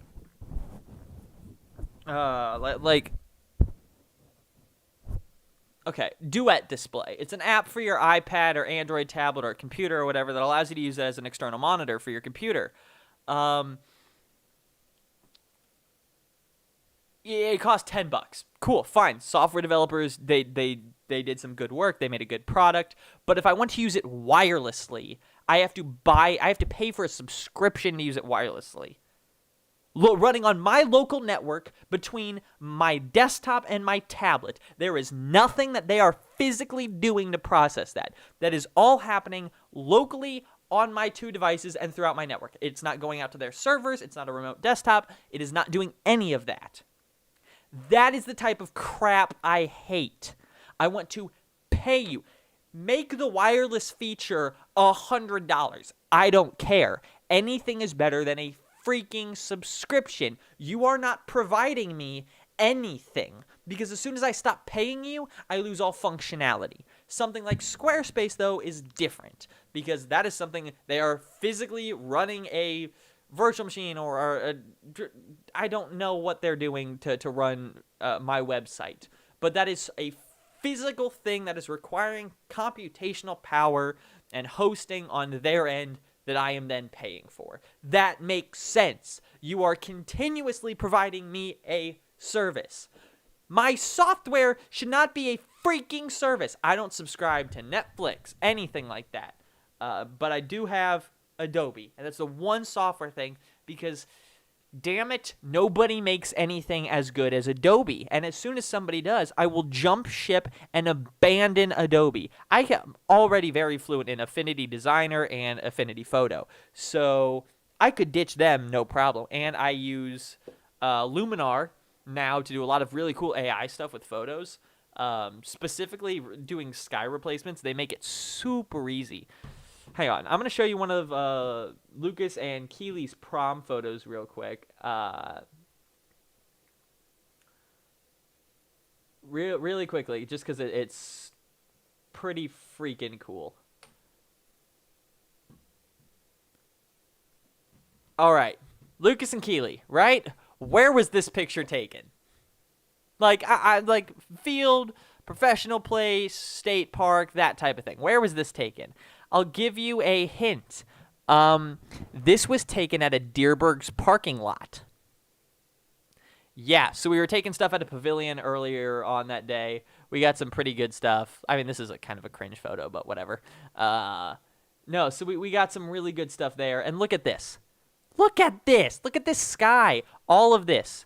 AI sky replaced. Bam, done. These birds, not real. They weren't there. I added that in. Boom. Luminar is freaking sick, but it can do everything that Lightroom can do. So I don't need Lightroom. I don't need Lightroom. I don't need Photoshop. I don't need Illustrator. I don't need Adobe Audition because I can use Logic or any other audio editing program. That leaves Media Encoder, After Effects, and Premiere. Media Encoder I don't really need. I don't really need Media Encoder because I really only use it for exporting. I don't use it for transcoding. I can use Handbrake, although Handbrake kind of sucks for batch jobs. But Premiere, nobody makes something to me that's comparable to Premiere. And certainly nobody makes anything like After Effects. I tried Apple's Motion. Apple's Motion software costs $50, period. Like, you just pay $50 and you get it. And it's like similar to After Effects, but it sucks. Because it's weird. They took like the After Effects design and then added the it's like they wanted to build an After Effects, but they didn't know what made After Effects good. So it's bad. And then things like Final Cut, I hate DaVinci Resolve. I hate DaVinci Resolve for one reason, and that's stupid databases. I hate databases. Why? I get it for film and TV where you're working at an editing house or something like that. Everything is stored on the server there, whatever. You're doing a lot of big team collaboration projects. Fine. Give me the option, though, to use it not like that. Because for making videos and doing the type of work that I do, I need to be able to take a project. My project needs to be contained to a folder. This folder is the project. It's got the media, Everything for the project, edit files, assets, whatever, is in that folder. Even fonts. If I install the font on my computer for a project, that font goes in a fonts folder in that project folder. So that way I can give that folder to anybody. I can load it up on any computer. Anywhere that file goes, that's all you need. And I can't do that with DaVinci Resolve because of stupid databases. And I am not going to change my workflow due to my software because that's stupid. Again, technology should get out of my way. And right now, Adobe Premiere and After Effects are the only ways that that can do that. So, DaVinci Resolve is dead to me until they add that back. I don't even use DaVinci for color grading because I much prefer to just drop on a LUT, use Lumetri Color really quickly to adjust some stuff, throw it all together, and then make some individual tweaks to clips. Like, there were tons of effects happening that you couldn't see because I didn't click on any of the clips. But no, every clip pretty much has some form of just like color tweak, like little thing. And then overall, we're grading it. Overall, we're batch processing the audio. Fusion just causes, like, if I try and apply multiband compression or any form of noise reduction in Fusion, it's just like, or no, sorry, Fairlight, their audio side of things, it's just like, I don't know what to do with my life. I'm going to make the audio sound crackly and terrible and change the pitch. Why does applying a multiband compressor in Fairlight change my audio's pitch? Like, it changes up like 3 semitones. I'm like, what the heck is this crap? I can't use this. This is hot garbage.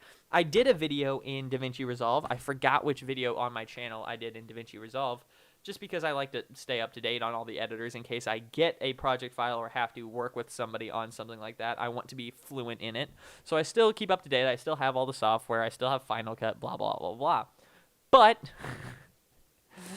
I didn't do any of the audio processing or color in DaVinci. I literally just used it to cut everything together and then brought it into Premiere where I did all of the audio stuff and then exported it from there. I can't. Nobody makes software that's good enough for what I want it to do.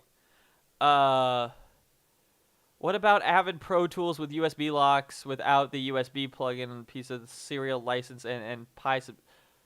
Okay, I have no... Honestly, I see your comments all the time.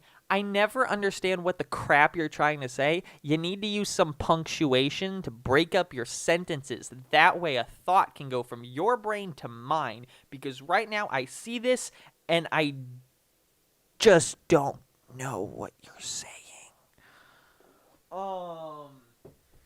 Yeah, no, I think I get the gist. Why not use something like Pro Tools? Pro Tools, I have nothing against Pro Tools. Great, big, industry standard tool. Oh, Daniel, you're in the live stream waiting room. I will bring you in a moment. Just let me finish this topic real quick.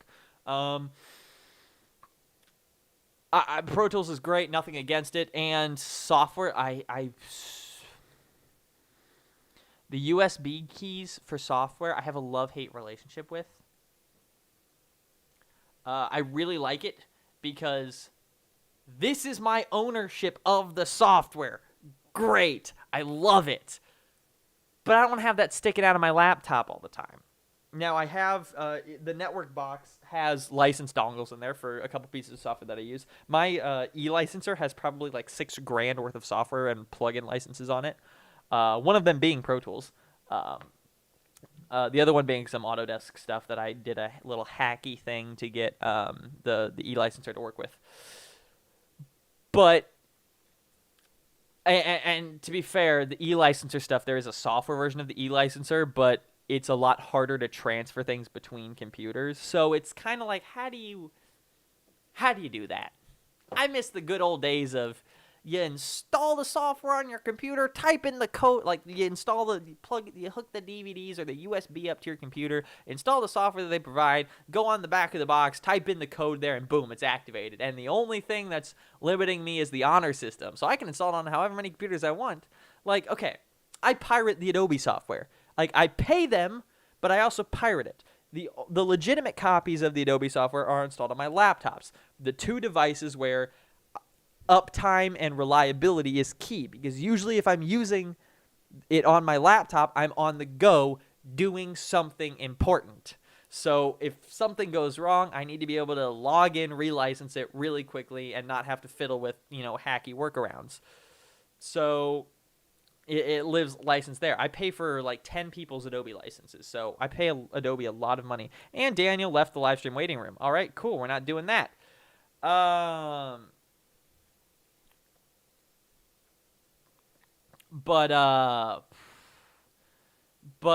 on my desktops I pirate it, and I'm never using.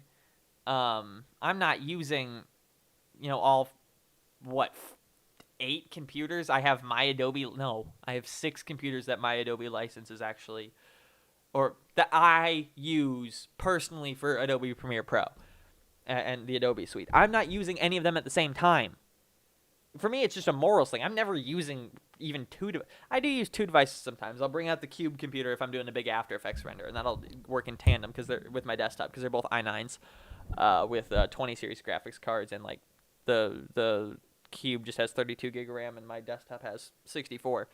So they'll work together in tandem, but I just don't like having to sign in and then sign out and deactivate and shuffle licenses around. That's a pain in the ass, so I don't do it. I just straight up steal the software that I'm already paying for. So it's a kind of an honor system, morals thing for me.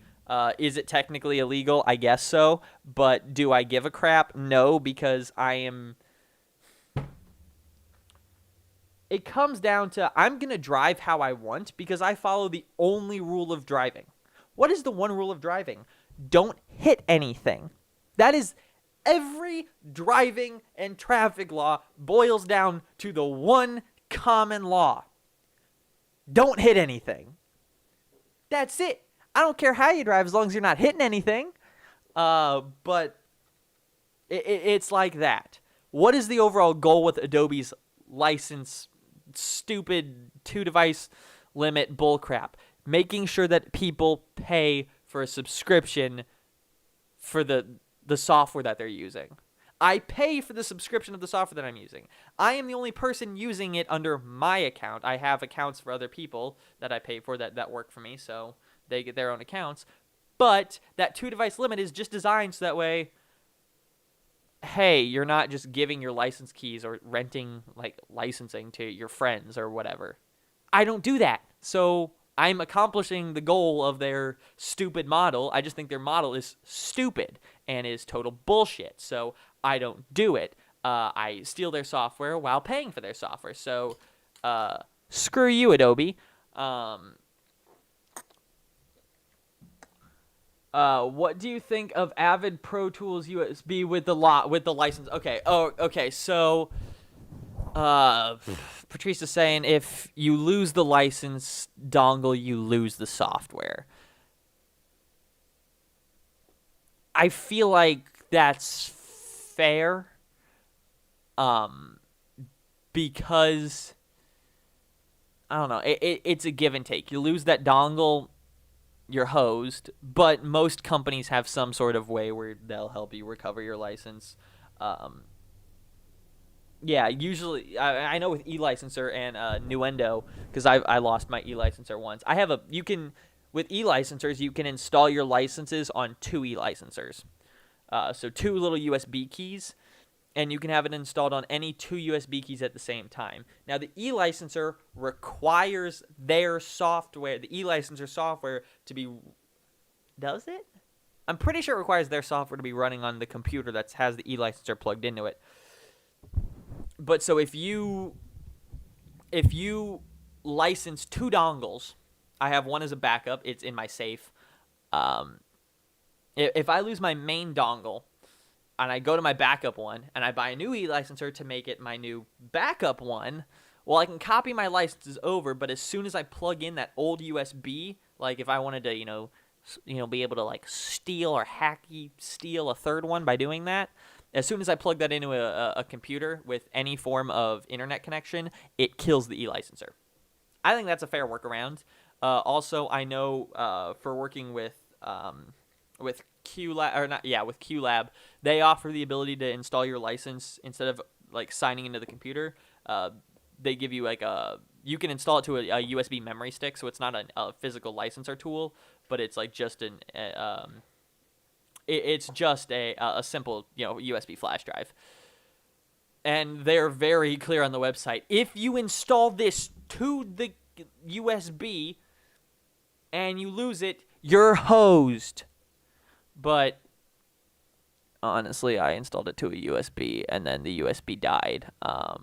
It got dropped down a flight of stairs and did not survive.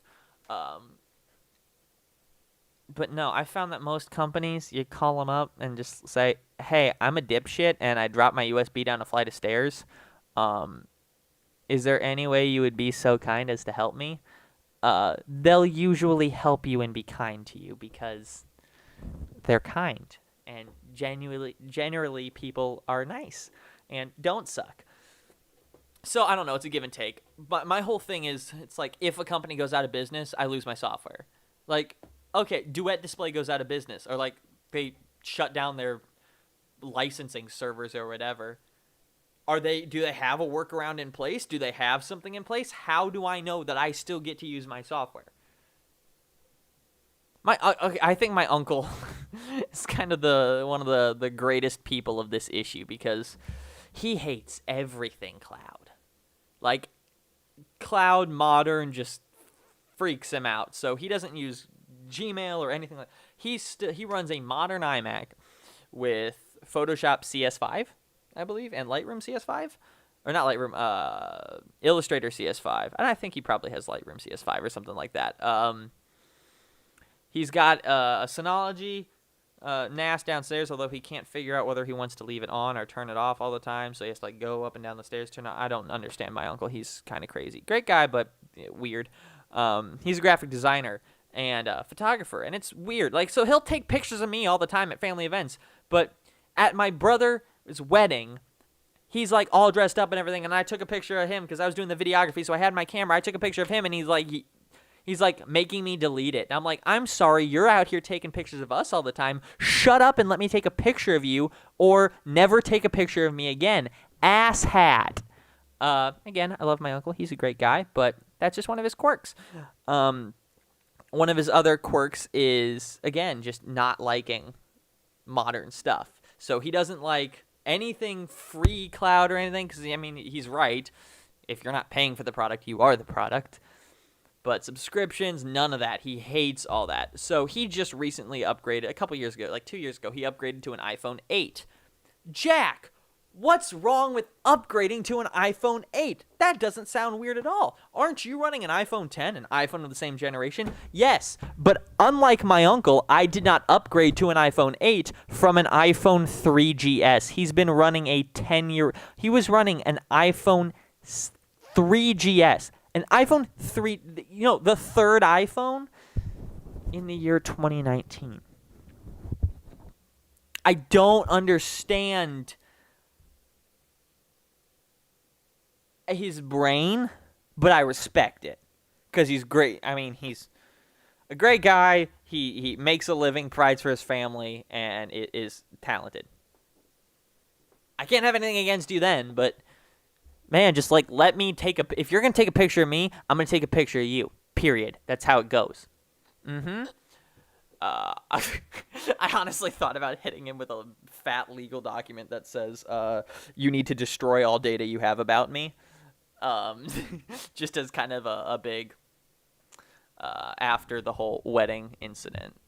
It wasn't an incident. He didn't make a big deal out of it. He's just like, hey, can you do me a favor and delete that? Or he'll like ask to see the picture like on your camera, and then it'll like start deleting every photo that he even just like closely appears in, even in like a family photo. He will get in a family photo and then delete it off of my camera.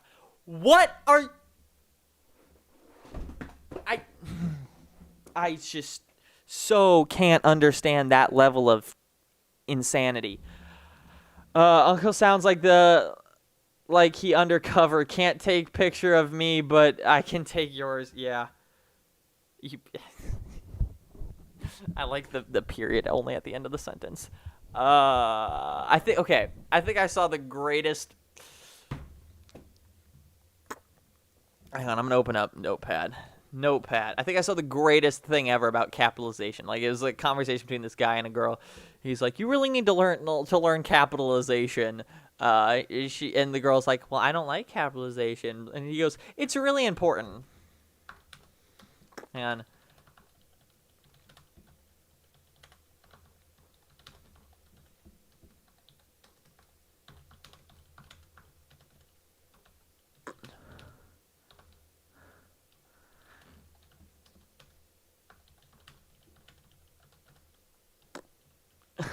Yeah, this was the example that he gave.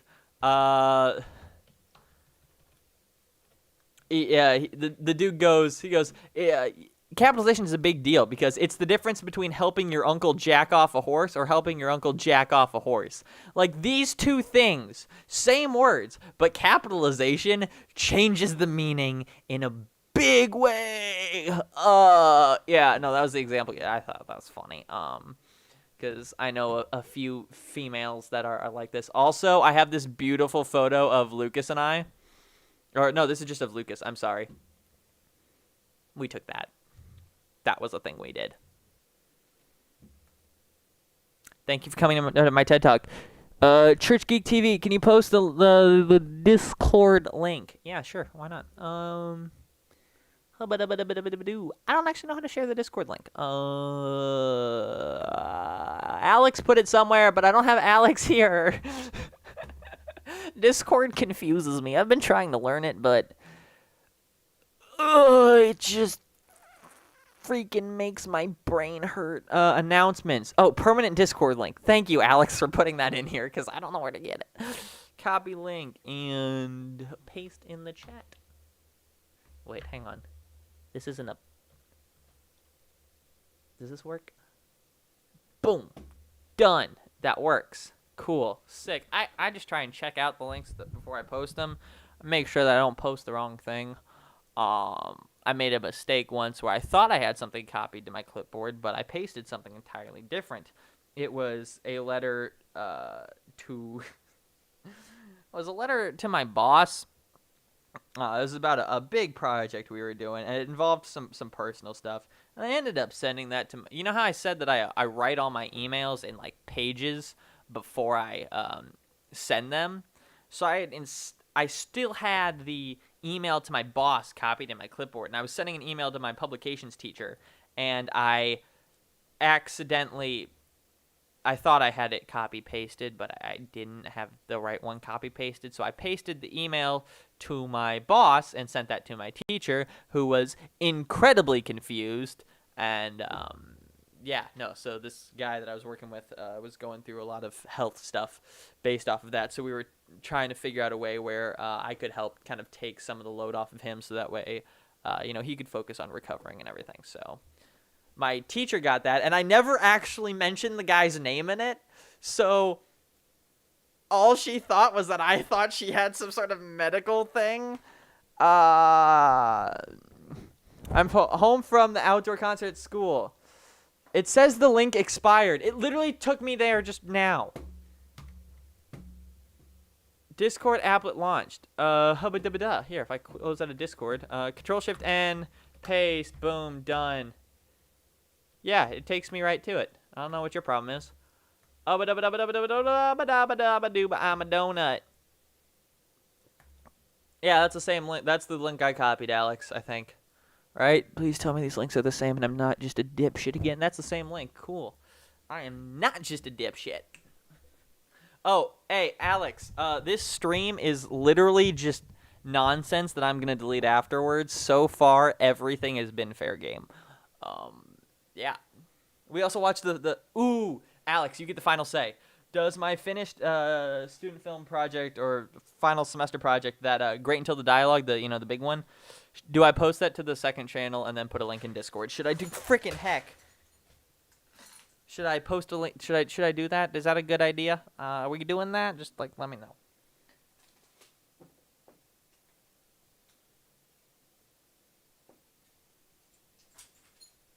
Oh, go away, stupid things. You should. I want to see it. I'll absolutely send you a link to it. I got no problem with that. Hubba dubba dooba, I'm a donut. See, I did it again. I do that. I just. YouTube. Where's YouTube Studio?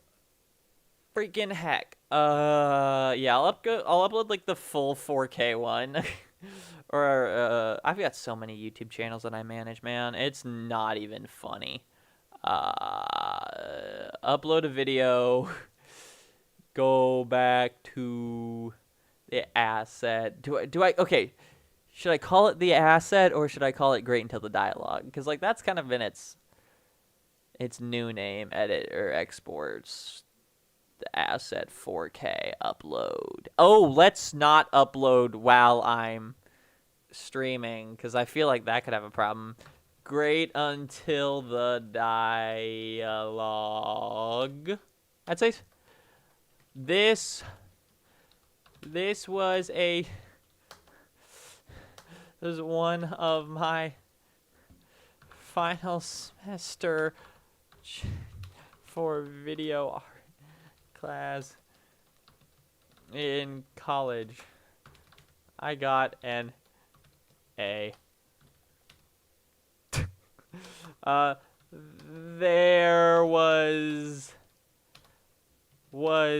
a single sentence that sparked that was the only guidance for the project. So everyone did their own dialogue, and the dialogue, and the story frick.